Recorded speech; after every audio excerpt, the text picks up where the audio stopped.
The National Weather Service in Sterling, Virginia has issued a severe thunderstorm warning for southeastern Washington County in north-central Maryland, west-central Frederick County in north-central Maryland, north-central Loudoun County in northern Virginia, central Jefferson County in the Panhandle of West Virginia, eastern Berkeley County in the Panhandle of West Virginia, until 10:30 p.m. Eastern Daylight Time. At 9:42 p.m. Eastern Daylight Time, a severe thunderstorm was located over Kearneysville, or near Shepherdstown, moving east at 25 miles per hour. Hazard: 60 miles per hour wind gusts. Source: radar indicated. Impact: damaging winds will cause some trees and large branches to fall.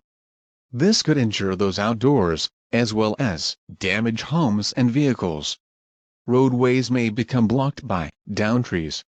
Localized power outages are possible. Unsecured light objects may become projectiles. Locations impacted include Martinsburg, Charlestown, Shepherdstown, Brunswick, Ranson, Boonesboro, Harpers Ferry, Kearneysville, Corporation of Ranson, Berkeley, Myersville, Lovettsville, Keedysville, Sharpsburg, Shenandoah Junction, Fairplay, Middleway, Rosemont and Roarsville, and Burkittsville.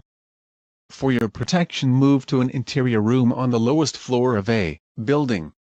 Torrential rainfall is occurring with this storm, and may lead to flash flooding. Do not drive your vehicle through flooded roadways. http://www.weather.gov